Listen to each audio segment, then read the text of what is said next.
It's time to stop the spread. I'm not talking about a physical virus, but a mental one. It's time to stop spreading negativity. I believe each of us has a choice. Every single day, we can be a source of life and light, or we can bring death and darkness. Choose life. It's way more fun and freeing. This is The Next Simple Step. I'm Paul Goldsmith. It's a choice. Every day, you can choose to find the good, be a source of life to others, and take ownership of your experience in the world. It doesn't mean bad things won't happen. It doesn't mean people won't be jerks. It doesn't mean that people won't try to spread their negativity on you. Some people have been hurt so much in life or been beaten down so many times that they're easily triggered. And when they are, they explode. Do not engage.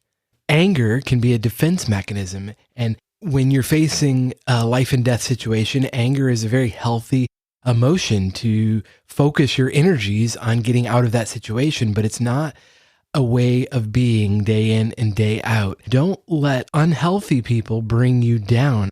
Anger feels empowering and sadness feels vulnerable. And some people just don't want to feel that way, or they can't feel that way. So they stay angry at the world.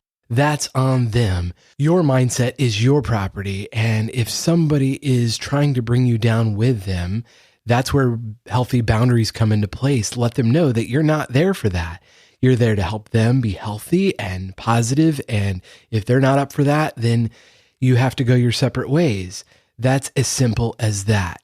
You teach people how to treat you and what's acceptable in conversation with you.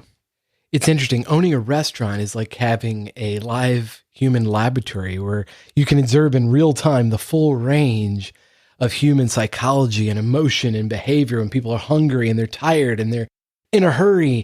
We had a customer the other day in our restaurant who was having a bad day. And it was clear as he was made to wait for part of his order to be completed that he was getting increasingly more frustrated. And the teenage employee that was working the cash register was struggling to read the situation. And I'll spare you the particular details, but the coaching that I gave the employee after the fact was, don't argue with somebody else's experience. Everyone's perspective or their mindset is their property, not yours. All you can do is take ownership of the situation, stay positive, show that you care, that you see the other person and you're doing your best. If someone wants to argue, don't argue back. You might say something like, I can see that's really frustrating. Let me see what I can do. And then communicate the reality of what you're going to do about the situation. If that doesn't help to de-escalate the situation, you would say, I'm sorry, this has been so frustrating to you. I'm going to get the manager to ensure you are taken care of. Some people are just waiting. They're determined to be upset, and that's not on you.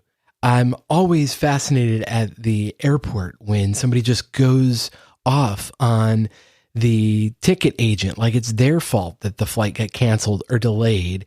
What are they hoping to happen by unleashing their anger? Do they feel like that's a good strategy for changing their circumstance? Because from my perspective, it's not.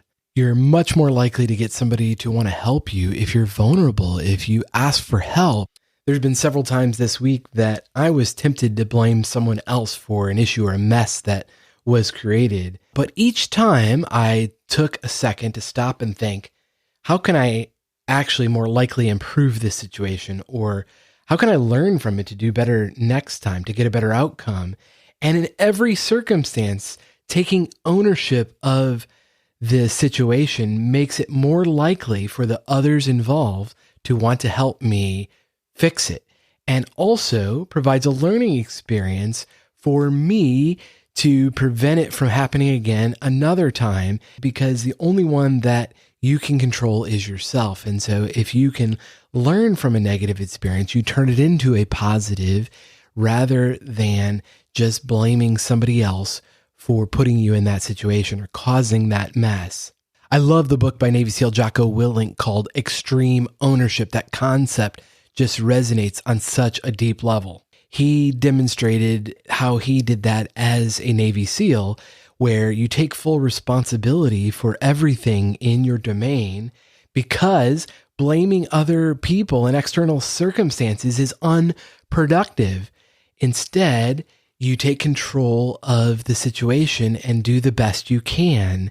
And he also particularly leans in on leaders, saying there's no bad teams, only bad leaders, because to be a leader, you have to effectively communicate what is important, what success looks like, and focusing in on improving your leadership skills so that you inspire your team and you guide your team to success rather than blame them for poor performance.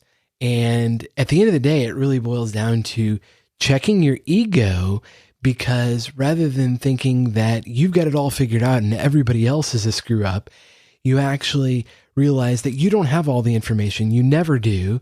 And if you stay humble, stay curious, seek feedback, be willing to admit mistakes and learn from them, you're going to be a lot more successful. You're going to be a lot more positive rather than continually be in the victim mindset.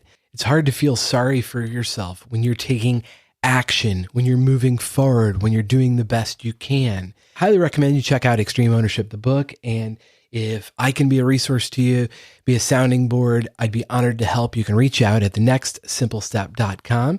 In the meantime, own your experience. It's your property. So don't forget to get some sun, go for a run, and have fun. I'll talk to you next time.